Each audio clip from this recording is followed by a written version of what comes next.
Imagine कर सकते हो दोस्तों, ऑलमोस्ट आधा ग्लास चीनी है ये। इतनी सारी चीनी आप एक ही बारी में खा जाओ, मुश्किल लगता है ना ये इमेजिन करना। लेकिन मिरिंडा की एक 600 ml की बोतल में इतनी ही चीनी होती है। To be specific, 82.8 grams।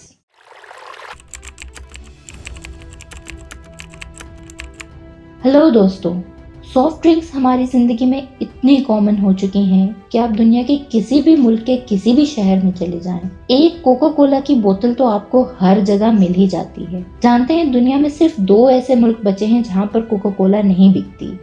एक है नॉर्थ कोरिया और दूसरा है क्यूबा।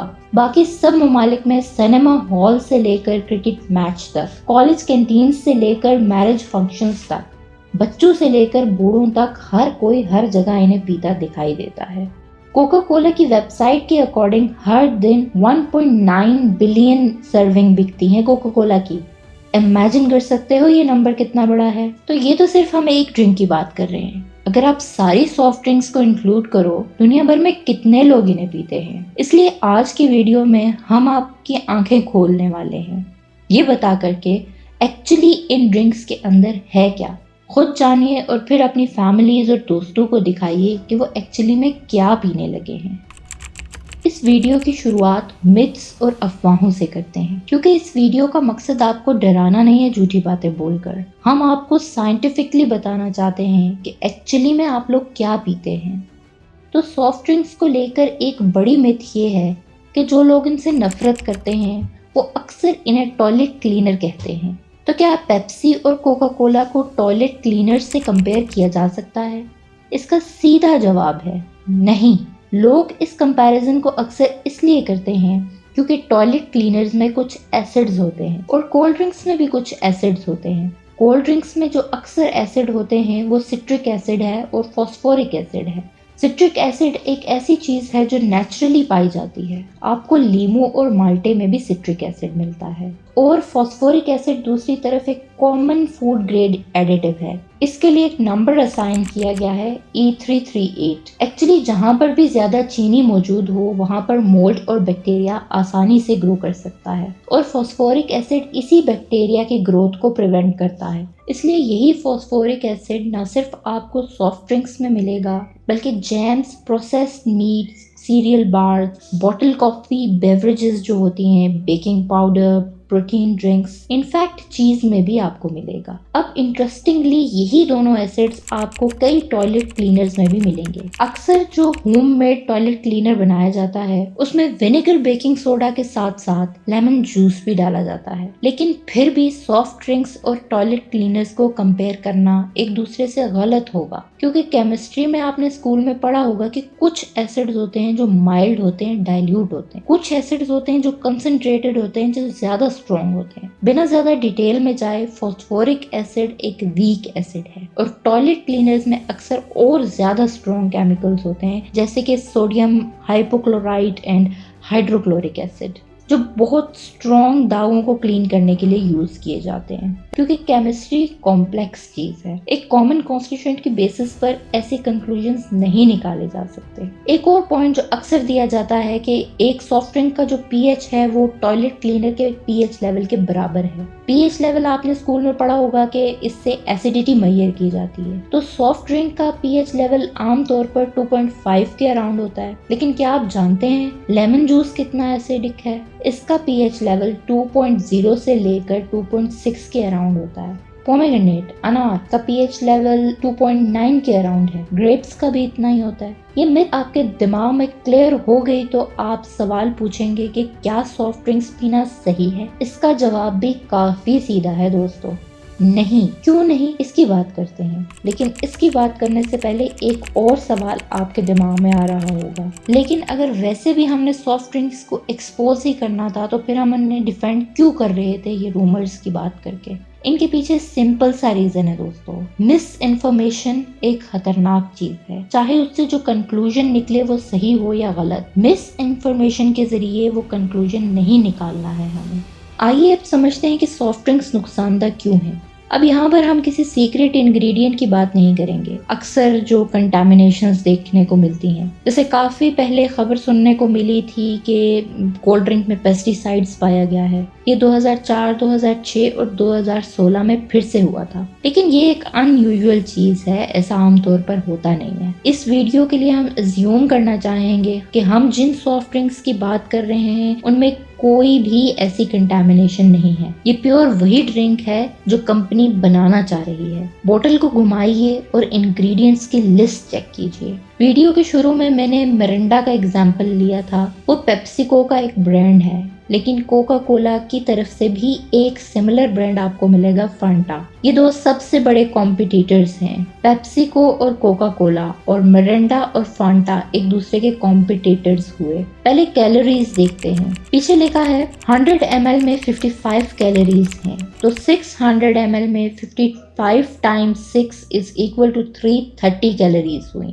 अब एक कंपैरिजन किया जाए, ये एक बॉटल में इतनी ही कैलोरीज हैं जितनी 2 आलू के पराठों में कैलोरीज होती हैं। शायद आप सोचेंगे कि ये कौन सी बड़ी बात है, लेकिन पॉइंट ये है दोस्तों कि जब आप आलू के पराठे खाओगे तो वो आपका लंच हो सकता है, आपका पेट भर जाएगा। लेकिन अगर आप एक बॉटल कोका कोला या मिरिंडा की पियोगे तो क्या उससे पेट भरेगा? ये एक्स्ट्रा कैलोरीज फालतू की हैं। इसके बाद लंच या डिनर तो आपको करना ही पड़ेगा। ऊपर से बाकी नॉर्मल खाने में प्रोटीन होते हैं, सोडियम, पोटाशियम, विटामिन्स होते हैं, फाइबर्स होते हैं, फैट्स होते हैं और बहुत सारे न्यूट्रिएंट्स होते हैं। लेकिन इस बोतल से क्या मिलता है? सिर्फ कैलोरीज, जिनमें कोई न्यूट्रिएंट्स नहीं होते हैं, और सिर्फ चीनी है, बहुत ज्यादा चीनी है। इतनी सारी चीनी है कि आप इमेजिन नहीं कर सकते। मैंने कंपैरिजन के लिए इतनी ही चीनी एक खाली ग्लास में डाली। 100 ml में 13.8 ग्राम चीनी होती है मिरिंडा में, तो एक पूरी बोतल में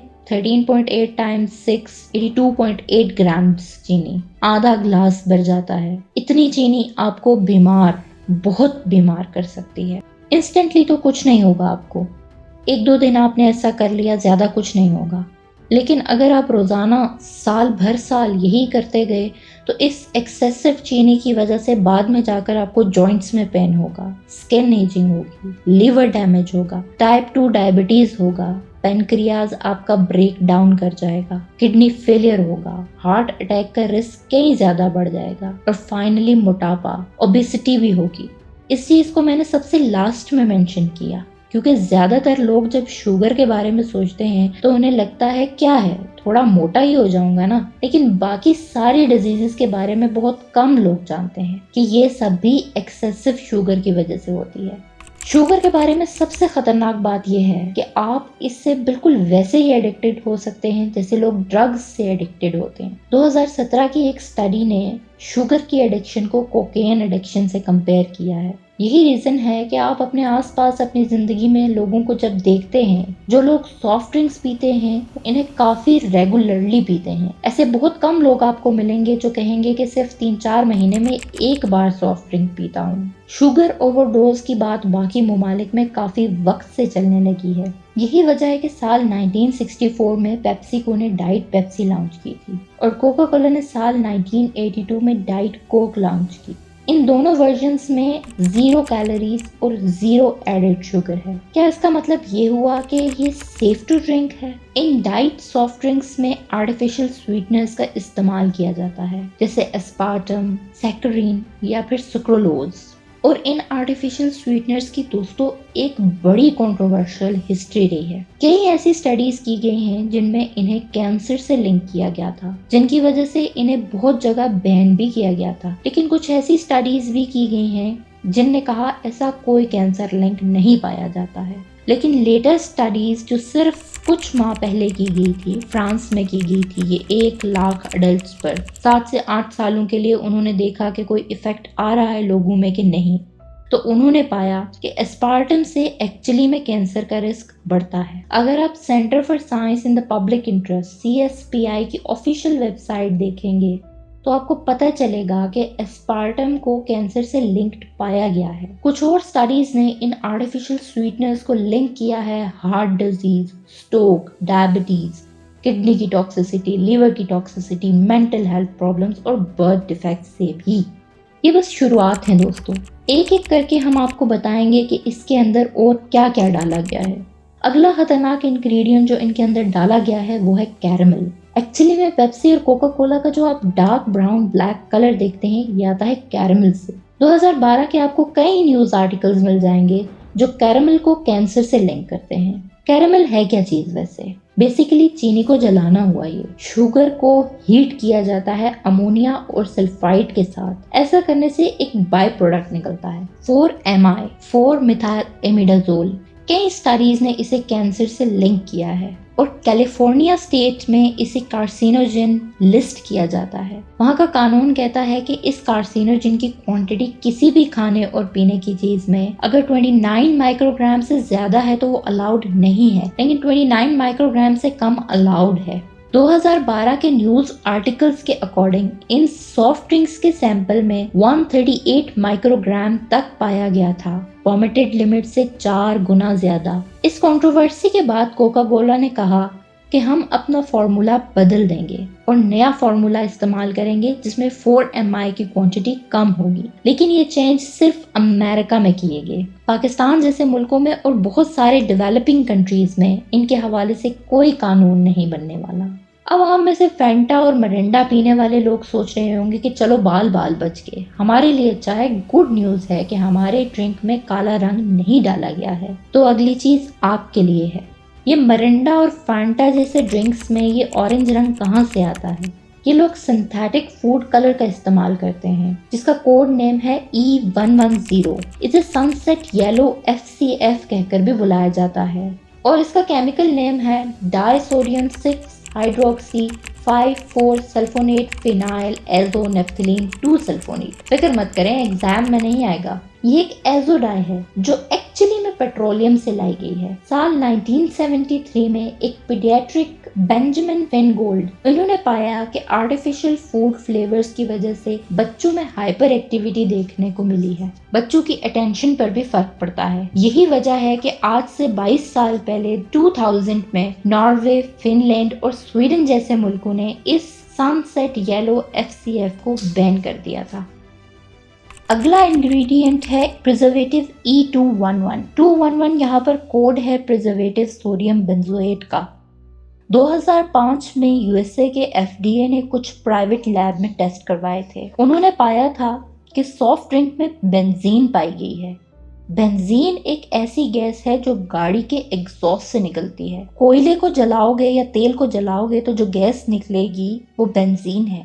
नॉर्मली कैंसर हो जाता है इससे। कोल्ड ड्रिंक्स के अंदर ये गैस कैसे पाई जा रही है? रिसर्च हुई तो पता चला कि बेंजोएट सॉल्ट्स हैं, जैसे कि ये प्रिजर्वेटिव सोडियम बेंजोएट। जब ये एस्कॉर्बिक एसिड यानी विटामिन C से रिएक्ट करता है तो ये दोनों साथ में मिलकर बेंजीन बना देते हैं। इस रिएक्शन को सिर्फ हीट और लाइट की जरूरत होती है। जब भी ये बोतल एक्सपोज होती हैं हीट में और रोशनी में तो ये रिएक्शन हो जाता है। 2007 में जब ये कंट्रोवर्सी उठी तो कोर्ट केसेस किए गए पेप्सिको और कोका कोला के अगेंस्ट। अगले साल 2008 में खबर आई कि कोका कोला सोडियम बेंजोएट को नहीं इस्तेमाल करेगा अपने सॉफ्ट ड्रिंक्स में, लेकिन ये सिर्फ उन ममालिक में हुआ जहां कोर्ट केसेस लड़े जा रहे थे। वैसे भी एक्सेसिव सोडियम खाने से हाइपरटेंशन कॉज होता है। यही रीजन है कि जंक फूड और हाइपरटेंशन को लिंक किया जाता है।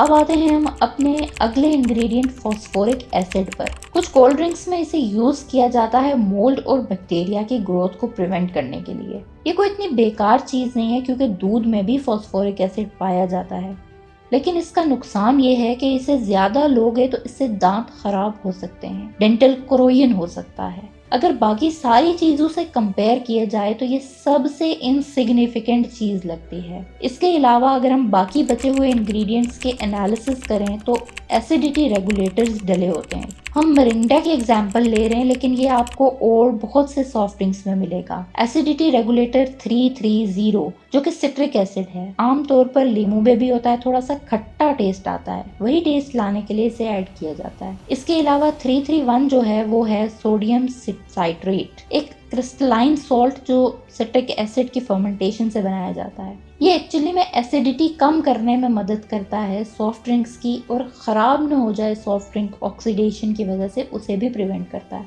और फाइनली इसके बाद कार्बोनेटेड वाटर डाला होता है सॉफ्ट ड्रिंक्स में, जो पानी है विद कार्बन डाइऑक्साइड। इससे वो फिज जाता है कोल्ड ड्रिंक का। जिन लिक्विड्स में कार्बन डाइऑक्साइड डाला होता है उन्हें हम सोडा कहते हैं। तो सारी ये जो सॉफ्ट ड्रिंक्स हैं बेसिकली शुगरी सोडाज हैं। तो ये है सॉफ्ट ड्रिंक्स का पूरा डीएनए। दोस्तों, आप लोग सोल्यूशन का इंतजार कर रहे होंगे, तो हम सोल्यूशन भी जरूर देना चाहेंगे। इतना आसान नहीं है शुगर एडिक्शन को खत्म करना, लेकिन शुगर एडिक्शन को फाइट करना बहुत जरूरी है। इसलिए अगर आप ये सोच रहे हैं कि फ्रेश जूसेस और नींबू पानी इसका ऑल्टरनेटिव हो सकते हैं, तो आप गलत हो, क्योंकि उनमें भी आपको शुगर जरूर मिलेगी। नींबू पानी जैसी चीजों में भी एडिड शुगर होती है, और फ्रेश फ्रूट जूसेस इतने कॉन्सेंट्रेटेड होते हैं कि एक ग्लास अगर आपको जूस निकालना है तो आपको कम से कम 6 माल्टे चाहिए होंगे। फ्रूट्स में नेचुरल शुगर्स होती हैं, उन नेचुरल शुगर्स को अगर नॉर्मल अमाउंट में लोगे तो प्रॉब्लम नहीं होगी,